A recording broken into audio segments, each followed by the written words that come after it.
चाहे मेरे पास हिरासत हो या नहीं, मैं इस जीवन में उसकी जिम्मेदारी निभाऊंगा। लेकिन तुम वास्तव में उसकी माँ हो। अगर उसे पता चले कि तुमने उसे छोड़ दिया तो वह निश्चित रूप से बहुत दुखी होगी। मैं नहीं चाहता कि गर्बो दुखी हो, तो क्या तुम मुझे बता सकती हो कि ऐसा क्या हुआ जिससे तुम उसे छोड़ना चाहती हो? शिंजू और याओ की आंखें कुछ हद तक थोड़ी जटिल थीं। पहली बार उसे लगा कि किन डोंग एक भरोसेमंद इंसान है। चाहे कुछ भी हो, ये मेरा मामला है और तुम्हारा इससे कोई लेना देना नहीं है। जब तक तुम जेब का अच्छे से ख्याल रखो। उसने ठहराव लिया और फिर कहा, तुम्हें जल्दी में बाहर जाने की जरूरत नहीं है। तुम थोड़ी देर के लिए रह सकती हो, लेकिन तुम्हें अपने बोल पर ध्यान रखना होगा और बाहर बेवकूफी की बातें नहीं करनी चाहिए। ऐसा कहने के बाद उसने मुड़कर ऊपर की मंजिल की ओर चल दी। शिनडोंग बोलने में संकोच किया, यह नहीं जानते कि खुश होना चाहिए या दुखी। हालांकि वह थोड़ी देर के लिए अकेले रहना चाहती थी। ऐसा कुछ जरूर हुआ होगा जिससे वह बच्चे की देखभाल कर सकी, लेकिन उसने उसे कुछ भी बताने से इनकार कर दिया। शायद उसे एक बाहरी व्यक्ति के रूप में देखना चाहिए। रात में लिली कमरे से निकली और उनके साथ खाना खाया, लेकिन शिनजुनियाओ ने उसे निर्देश दिए थे, इसलिए उसने जो हुआ उसे नहीं बताया। शिनडोंग जानते थे कि पूछताछ करना कठिन है, इसलिए उन्होंने पूछने की परवाह नहीं की। जैसे ही वह भरा हुआ था, उसका मोबाइल फोन अचानक बजेगा। ये देखकर कि ये लिन केरसेन था, उसने कॉल का जवाब दिया। केरसेन, क्या हुआ? भाई किन, क्या तुम अब फ्री हो गए हो? लिन को ने बहुत ही चिंतित होकर पूछा। हाँ, मैं फ्री हूँ। बताओ, मैं तुम्हारी सहायता के लिए क्या कर सकता हूँ? क्या तुम्हें चिकित्सा कौशल नहीं पता? दादा दोपहर से अच्छा महसूस नहीं कर रहे हैं। मैंने 2 प्रसिद्ध डॉक्टरों को बुलाया, लेकिन कोई काम नहीं आया। मैं केवल तुम्हारे बारे में सोच सकती हूँ, उसने समझाया। शिनडोंग ने भौहें सिकोड़कर कहा, दादा ठीक थे, अचानक बीमार क्यों हो गए? ठीक है, तुम इंतजार करो, मैं अभी जाऊंगा। फोन काटने के बाद उसने शेन जुनियाओ की ओर मुड़कर कहा, मुझे कुछ समय के लिए बाहर जाना है। क्या आप मुझे एक कार उधार दे सकते हैं? तुम आज रात क्या करना चाहते हो? उसने बिना भाव प्रदर्शित किए पूछा। मेरे दोस्त मुझे ढूंढ रहे हैं। दोस्त? उसने संदेह से पूछा। तुम अभी अभी साम्राज्य की राजधानी में आए हो, क्या तुम्हारे कोई दोस्त हैं? ऐसा लगता है फोन पे एक महिला है। क्या तुम्हें यहाँ पहले आने पर दोस्त नहीं बन सकते? तुम किसे नीचा समझ रहे हो? सिंदोंग ने गुस्से में कहा, क्या तुम कार उधार लेना चाहते हो या नहीं? जाकर बॉडीगार्ड से चाबी प्राप्त करो। तुम्हें ऐसी तुच्छ बात पर मुझसे निर्देश मांगने की जरूरत नहीं है, शिन जुनियाओ ने बेचैनी से कहा। शिनडोंग तुरंत चला गया। बहन, क्या तुम्हें अपने जीजे की वाकई में चिंता है? लिली ने पूछे बिना नहीं रह सकी। शिनजुनिया ने शर्माते हुए समझाया, वह तुम्हारे जीजे नहीं है। हमारा रिश्ता वैसा नहीं है जैसा तुम सोचती हो। संक्षेप में, तुम्हें उसे ऐसा बुलाने की अनुमति नहीं है। क्या वह जाबा का पिता नहीं है? लिली उलझन में थी, लेकिन उसे समझाने का तरीका नहीं मालूम था। सिंदोंग किंगशान विला क्षेत्र की ओर गाड़ी चला गए और लिन करसेन ने उन्हें गेट पर स्वागत किया। भाई किन, कृपया मुझे बताएं कि आपके दादा इस समय कैसे स्वास्थ्य में हैं? यह प्रश्न किनडोंग ने सविनय पूछा। वह उलझन में थी और यहाँ तक कि बकवास भी बोल रही थी। उसने विस्तार से समझाया कि दिन के समय सब कुछ ठीक था, लेकिन अचानक दोपहर में परिस्थितियां ऐसे बन गईं, इसलिए हमने पहले चलकर जाकर स्थिति देख लेने का निर्णय लिया। शिनडोंग ने हल्का सा सिर हिलाया। मन में ज्यादा नहीं जानता था। हालांकि वह पिछले 2 दिनों से पवित्र चिकित्सा कर रहा था, लेकिन आखिरकार उसने डॉक्टर को कभी नहीं देखा था। धन्यवाद। जब मैं घर में घुसा तो मैंने बहुत सारे लोगों को देखा, लिन परिवार के सभी मुख्य सदस्यों सहित, जिसमें लिन केरसन के माता पिता भी शामिल थे। लिन करसन ने उसे बूढ़े आदमी के कमरे में ले जाया, जहाँ 2 कोट पहने डॉक्टर चर्चा कर रहे थे। मेरे पिताजी कैसे हैं? लिन होंगे ने पूछा। मास्टर लिन, जो हमेशा शांत और गंभीर रहते हैं, श्री लिन के लक्षण वाकई में अजीब हैं। हमने ध्यान से जांच की है और इसमें कुछ भी गलत नहीं है, लेकिन हम नहीं जानते कि ऐसा क्यों हो रहा है, डॉक्टर ने असहायता पूर्वक समझाया। एक अन्य डॉक्टर ने कहा, हाँ, मैंने इतने वर्षों से चिकित्सा का अभ्यास किया है और यह पहली बार है जब मैं इस स्थिति का सामना कर रहा हूँ। मैं वास्तव में कोई निष्कर्ष नहीं निकाल सकता। तुमने ये भी कहा तो मेरा पापा अब बिल्कुल बेबस हैं। लिन होंगे ने असंतोष व्यक्त किया। अंकल लिन, चिंतित मत होइए, दोनों डॉक्टर सही हैं। यह स्थिति उनके चिकित्सा क्षेत्र से बाहर है और वे कुछ नहीं कर सकते। इस समय शिनडोंग ने बोलने से खुद को रोक नहीं पाए। कक्ष में सभी ने एक एक करके उसकी ओर देखा। डॉक्टर ने नाखुशी से कहा, लड़के, क्या तुम हमारी बोल रहे हो या हमारी खराब चिकित्सा कौशल का मजाक उड़ा रहे हो? लिन होंगे ने संदेह से पूछा, तुम कौन हो? लिन केरसन ने जल्दी में समझाया, माँ, पापा, भाई, ये किनडोंग है जिसने कुछ दिन पहले हमें बचाया था। उसे भी चिकित्सा कौशल पता है, तो मैंने उसे यहाँ आने और एक नजर डालने के लिए कहा। बटलर लू लिन होंगे के पास गया और धीरे से बोला, मालिक, तियानशाह के लोग पहले की चीजों के बाद आए थे और उन्होंने हमें बचाया। लिन होंगे थोड़े हैरान थे। लिन केरसन ने पहले यह सूचना दी थी, लेकिन उन्होंने इस विशेषज्ञ के इतनी कम उम्र होने की उम्मीद नहीं की थी। तो आप मेरे सच्चे शुभचिंतक हैं। क्या आपने हाल ही में मेरे पिताजी की गंभीर हालत अच्छी तरह से देखी है? मुझे लगता है यह स्थिति लगभग सही है। सिनडोंग ने लिन थियनचोंग की ओर देखा, जो बिस्तर पर लेटा था और कुछ बड़बड़ाता हुआ कह रहा था। उसके माथे पर गहरा रंग था और उसके शरीर में एक हल्का बुरा आत्मा बह रहा था। सिनडोंग ने नहीं, लेकिन उसने इसे स्पष्ट रूप से देखा। वाकई साहब जी, क्या तुम मेरे पिताजी को बचा सकते हो? लिन होंगे ने खुशी से कहा, मैं कोशिश करता हूँ। शिनडोंग ने उत्तर दिया कि बूढ़े आदमी की बीमारी गंभीर नहीं है। ऐसा लगता है उसने अशुद्ध छुआ और बुरी आत्माओं द्वारा आक्रमण किया गया, जिससे वह बेहोश हो गया। इसलिए दोनों डॉक्टर कारण को सही से नहीं खोज सके। सौभाग्य से ज्यादा समय नहीं लगा, वरना अगर बुरी आत्मा लंबे समय तक शरीर में रहती तो वह मर जाता या गंभीर रूप से बीमार हो जाता। बकवास, ये वास्तव में बहुत बकवास है। यह सुनकर डॉक्टर ने अत्यंत क्रोधित होकर गाली दी। लड़के, तुम असली डॉक्टर हो क्या? क्या तुम्हारे पास सही मेडिकल लाइसेंस है? तुम यहाँ पर पूरी तरह से बकवास बोल रहे हो। क्या बुरी आत्माएं शरीर में प्रवेश करती हैं? अफसोस है कि तुम ऐसा कह सकते हो। हम सभी शिक्षित लोग हैं, हम तुम्हारी बकवास पर कैसे विश्वास कर सकते हैं? लिन परिवार को भी ये कुछ अजीब लगा। आजकल कौन फिर भी देवताओं और भूतों की बातें मानता है? मैं डॉक्टर नहीं हूँ और मेरे पास वैध मेडिकल लाइसेंस नहीं है, सिनडोंग ने शांतिपूर्वक कहा। लेकिन अगर आपके पास ये हो, आप कुछ नहीं देख सकते। सच के बारे में आपको जल्द ही पता चल जाएगा। बोलने के बाद वह बूढ़े आदमी के पास चला गया। वास्तव में यह स्थिति बिल्कुल भी बीमारी नहीं है, न ही इसे पारंपरिक चिकित्सा कौशल से ठीक किया जा सकता है। पुराने कहावत का उपयोग करते हुए यह बुरी आत्माएं हैं, इसलिए उसने कोई बकवास नहीं कही और समझाने में आलसी था। उसने अपने हाथों से लिन त्यांगशोंग की पीठ थपथपाई और उनके शरीर में एक शुद्ध यांग शक्ति प्रवाहित की, जो जल्दी से बुरी आत्मा को बाहर निकाल दिया और धीरे धीरे इसे सुलझा दिया। लगभग कुछ ही मिनटों के बाद लिन त्यांगशोंग का चेहरा धीरे धीरे ठीक हो गया और फिर उन्होंने अपनी आंखें खोली। धन्यवाद। कमरे में इतनी भीड़ देखने के बाद वह सबसे पहले चकित होकर खड़ा हुआ और तुरंत यह जानने के लिए पूछा, क्या हुआ? पापा कृपया मुझे बताएं, क्या आप अब जाग गए हैं दादा? लिन होंगे और लिन कर्सन ने खुशी से चिल्लाया। दोनों डॉक्टर दंग रह गए, छिनदोंग को अविश्वास में देखते हुए और कुछ नहीं कह पाए। दादा, आपने हमें मौत से डराया, लेकिन सौभाग्य से भाई चिन ने आपको बचा लिया। लिन केरसन ने पूरी कहानी समझाई और लिन होंगिया सीधे खड़े हुए, छिनदोंग का हाथ पकड़कर कहे,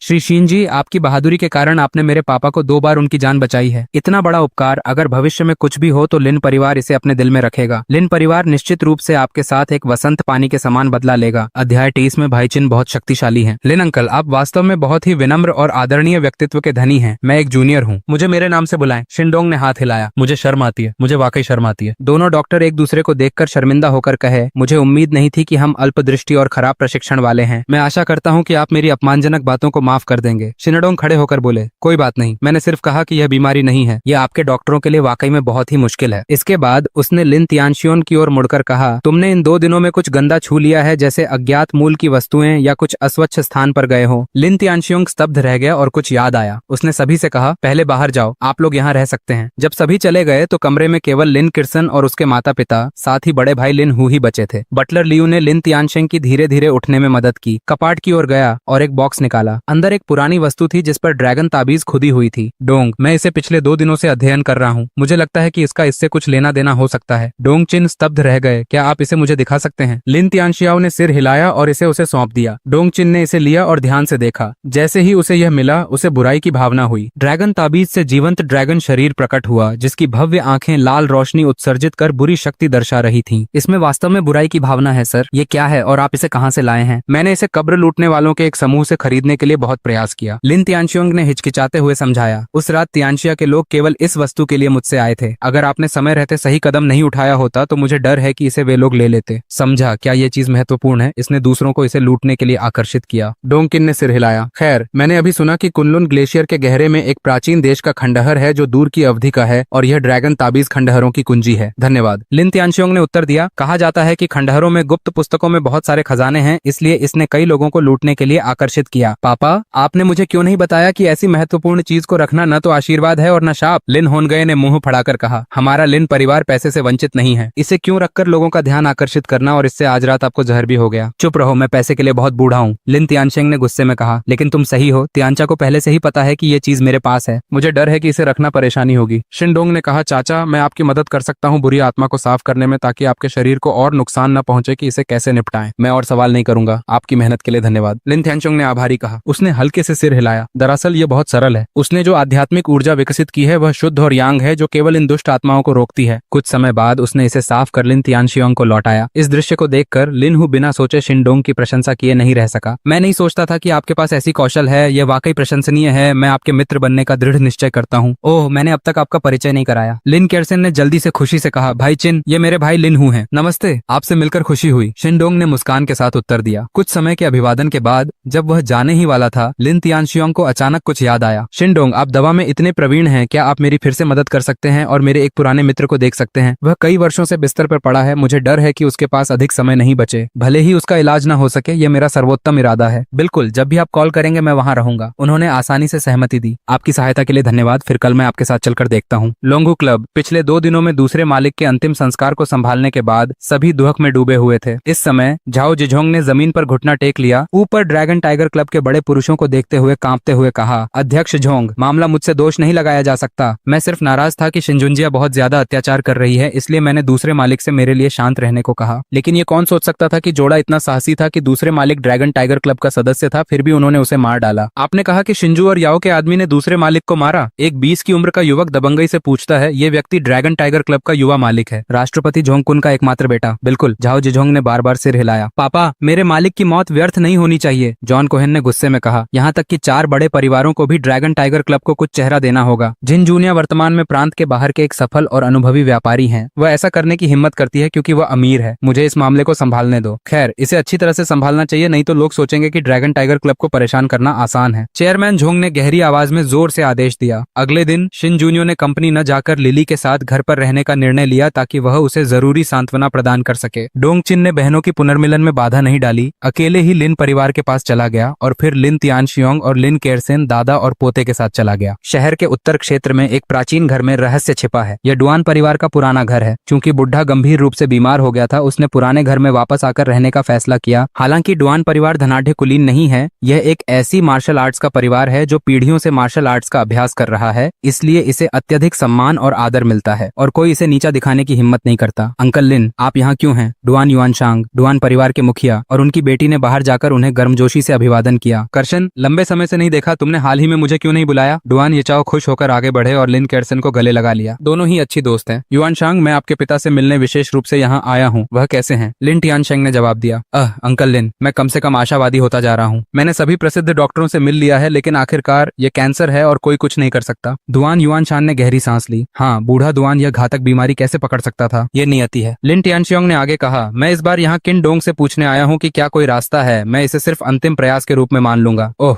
तो मैं मिस्टर को परेशानी में डाल दूंगा। अंकल दुआन, आपको औपचारिक होने की जरूरत नहीं है, बस मुझे किन डोंग कहें। किन डोंग ने मुस्कुराया। एक युवा व्यक्ति की चिकित्सा कौशल कितनी अच्छी हो सकती है। दुआन येचाओ ने किन डोंग की ओर देखा। येचाओ भाई किन अद्भुत हैं। लीन कर्सन ने गर्व से कहा। उसकी जवानी को मत देखें, वह उन प्रसिद्ध डॉक्टरों से कहीं बेहतर है। वास्तव में? उसने किन डोंग को एक सवालिया नजरों से देखा। इस व्यक्ति में कुछ खास नहीं दिखता था, सिवाय इसके कि वह थोड़ा आकर्षक लगता था। येचाओ, कृपया रूखा मत बनो और शांतिपूर्वक बातचीत करने का प्रयास करें, दुआन युआनचेंग ने डांटा। अंकल लिन और शिनडोंग, कृपया जल्दी अंदर आइए। कल रात के अनुभव के साथ इस बार शिनडोंग अधिक आत्मविश्वासी था। वही चिकित्सा कौशल जो आध्यात्मिक ऊर्जा के उपयोग के साथ मिलकर सर्वव्यापी हैं और सभी प्रकार के दुर्लभ कठिन बीमारियों का इलाज संभव। उसने इन दिनों बहुत समय अध्ययन में बिताया है और वह आत्मविश्वासी है। दुयान लाओ के घर आने पर एक पतला बूढ़ा बिस्तर पर शांत लेटा था। उसने शोर सुना। युआनशांग, क्या यहाँ पर वास्तव में लाओलिन अभी मौजूद हैं? उसकी आवाज उसके शरीर की तुलना में कमजोर लग रही थी। पापा, हाँ, ये अंकल लिन है जो आपसे मिलने आए हैं। दुयान युआनशेंग ने उनका स्वागत किया। पुराने दुयान, आप कैसा महसूस कर रहे हैं? लिन तियानशियोंग सावधानी से आगे बढ़े और चिंता के साथ पूछा। ओल्ड लिन, बहुत देर हो गई है, मैं आपसे पहले मरने जा रहा हूँ। डुआन लाओ ने साप्ताहिक कहा। मैंने सभी मार्शल आर्ट्स का अभ्यास किया है। यह सामान्य लोगों से कई गुना मजबूत है। मैंने कभी नहीं सोचा था कि मैं एक खतरनाक बीमारी के साथ अंततः बिस्तर पर लेटूंगा, मौत से भी बदतर जीवन जीते हुए। मैं अब कुछ नहीं मांगता, मैं केवल जल्दी मरने और आजाद होने की आशा करता हूँ। भविष्य में तुम्हारे पास एक कम विश्वासी होगा और तुम अकेले रहोगे। लिन की लाल आंखों से उसने हाथ पकड़ा और कहा, दुआन, हम साथ बड़े हुए हैं, मैं तुम्हारे बिना नहीं रह सकता। पहले मत मरो, तुम्हें हौसला करना होगा। मैं एक चमत्कार डॉक्टर को बुलाऊंगा तुम्हें देखने के लिए। क्या चमत्कार डॉक्टर? मेरी एक खतरनाक बीमारी है, यहाँ तक कि अगर देवता आए तो भी इससे कोई मदद नहीं मिलेगी। मैं आपकी कृपा की सराहना करता हूँ, इसलिए अपने विचारों को बर्बाद मत करो,